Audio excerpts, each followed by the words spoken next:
another week, another Moody Talk. This week we're on week 2 of sadness. So I chose sadness for November because a lot of times, with Thanksgiving coming up, a lot of people talk about being grateful and being grateful for what you have, grateful for what's going on in your life, that kind of thing. And it's a really nice idea. But what if you don't feel grateful? What if you're sad because you don't have special people in your life anymore? Maybe you've broken up with a significant other. Maybe you've lost a family member or friend, and it's hard. Maybe you haven't had a good job prospect, or things that can make you feel like you've lost something or you never had something that you should have. So that's why I wanted to do sadness for the month of November, to give people the voice to be able to say, well, yeah, I'm grateful for what I have, but I'm also really, really sad about other parts of my life that I wish I had or didn't have, like health issues or something like that. So that's what we're talking about. I want to go into what I use for coping skills because I find them to be really, really effective. So I work with DBT skills, and what they are is they're a way of changing thought process, or getting distress tolerance coping skills, or learning mindfulness tactics to relieve stressful situations, that kind of thing. And I've been doing it for years. Today I'll be talking about wise mind. I've talked about it before, but I'm going to get into it a little bit more because I think it's important for this particular emotion, with a distress tolerance for the emotion of sadness. So I've made some handouts, and a couple of the handouts have below, like that it comes from a specific book, the DBT Skills Workbook and handouts from Marsha Linehan.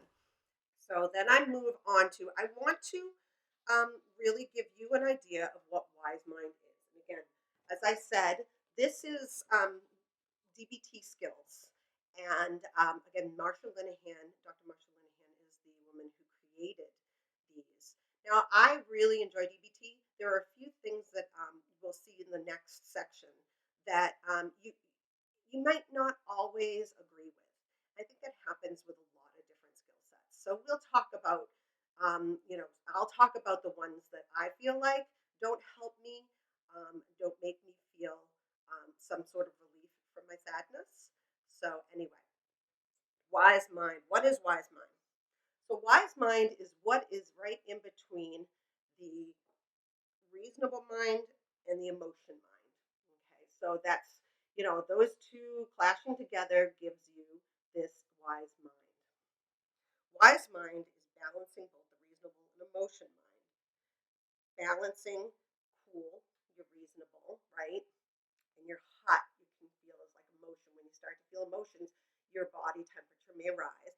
Reasonable, I mean, cool is like you're keeping the cool head and you're just, like sticking with the facts, that kind of thing. Balancing left and right brain together.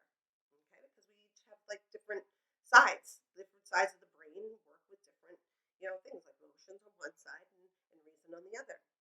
So reasonable is facts, reasons, logic, and task oriented, whereas emotion is your mood, feelings, or urges.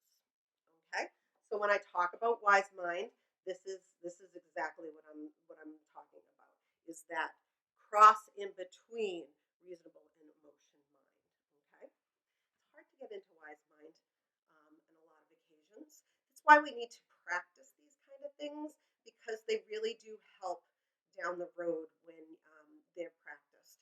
And when I say practice, is sometimes, like when you've finished going through something, practicing that, even though it's still kind of hard and fresh in your mind, going back and saying, okay, well, what skills would have been best and what would have put me in a wise mind state? Okay. Oh, I see that Raven has joined us. So she's going to keep going with us. So what I want to talk about as a coping coping skill today for sadness is one that a lot of people will be like, oh, really? Okay, like that really helps. But again, it's practicing and it's stepping back when you're really, really emotional and really upset about something, stepping back for a moment and saying, what can help me feel better in this moment? So I chose to talk about distracting. Okay. So DBT has a lot of acronyms that they use. One of them is accepts. And so for distraction from your emotional mind and your sadness at the time, this is really recommended because you can step away for just a moment from that feeling that could be absolutely horrible feeling. Stepping away from it for a few minutes just to reset, to bring you out of that feeling and into doing something that might make you feel better. Okay. So in this accepts, there are a few things here that I find really hard and I don't feel helpful, um, but it may feel helpful to you. Okay, Raymond, let's get down. Thank you. So, A, activities. So it starts out, like the activities could be going for a walk with your headphones in and listening to some music, turning on the TV and maybe doing something in front of the TV. Okay, Foxy, Raven, let's go, honey. Let's go. My kitty's giving me some trouble here. Okay, so just going for a walk, doing a workout. I know that doing a workout actually does help me a lot. I enjoy running, and it takes my mind off, especially if I use I watch a video while I'm running on my treadmill, right? So then there's also contributions like especially at Thanksgiving, you know, giving time to help people out with food drives, and maybe going to Thanksgiving and helping with giving food to the homeless. Those are great contributions to do when you're feeling really sad, and I think a lot of people do choose to do that. I think they choose to do that. Raven, my kitty really wants to be involved. So, um, contributions is another great way to get your mind off it and maybe even planning that you're going to do a contribution. Like looking up, like we have Lazarus House here in my area, looking up what they may need for like canned goods and going in and doing a little bit of shopping just to get that, in your head and thinking of doing things for others. Then there's comparisons. Now, this is the one that I do. I find very very hard, and I don't necessarily believe in is comparisons. So in the book, what they talk about with it is comparing yourself to another time when you felt better. Like that helps to make you feel as though it's not forever. This emotion, this feeling is not forever, that there are other times. There are fun times or times where you feel content and at peace. And thinking about those times, comparing the time now with times that you've had that have been good and that will happen again. The other comparisons that I'm not so happy about is the comparing yourself to people who don't have it as good as you, like as good as you, have a harder time in life. And I honestly don't agree with that in the terms of comparison because everybody has their own pain.